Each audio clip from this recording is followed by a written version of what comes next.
Ben ritrovati dalla redazione.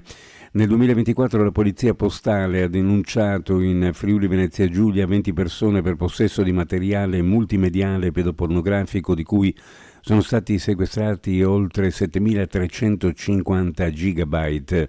Sono stati inoltre trattati 9 casi di adescamento di minori online che hanno portato alla denuncia di 4 soggetti. Uno dei dati presenti nel report della Polizia Postale relativo all'anno appena passato. Una rapina a danno di una coppia di triestini si è verificata in Largo Barriera. I due sono stati fermati da un gruppo di persone minacciati presumibilmente con un coltello. La polizia è riuscita ad arrestare uno dei responsabili. Si tratterebbe di un cittadino egiziano, mentre gli altri si sono dati alla fuga e sono ricercati dalla polizia.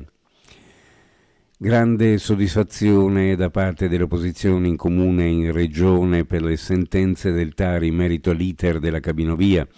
Il Tribunale amministrativo regionale ha accolto i 2 ricorsi delle associazioni ambientaliste Novovia, mentre il comune ha reso nota la sua volontà di procedere con l'opera. Per la senatrice Dem Tatiana Roiz, la cabinovia di Trieste vive solo per la testardaggine di una giunta comunale che ha scommesso un pezzo della sua credibilità su quest'opera, mettendosi su una strada senza ritorno.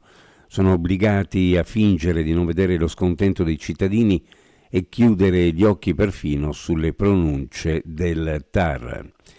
Sostanziale rispetto dei limiti previsti per la maggior parte degli inquinanti normati è quanto dichiarato dall'assessore Fabio Scoccimarro in merito alle prime valutazioni condotte dall'ARPA sulla qualità dell'aria nella nostra regione nel 2024.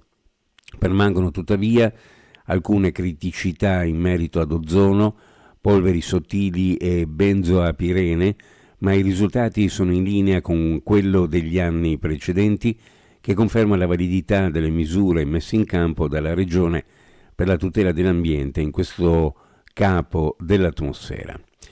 Uno sguardo alle previsioni meteorologiche per la giornata: cielo sereno poco nuvoloso per velature, piuttosto freddo, specie nelle ore notturne in montagna, temperature minime anche inferiori ai 10 gradi nei fondovalle più interni, gelate estese in pianura, sulla costa possibile bora moderata, poi in calo.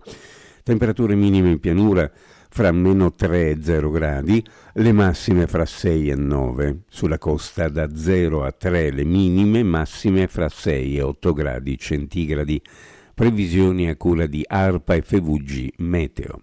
Ed è tutto per il momento con l'informazione, grazie per averci seguito, a più tardi.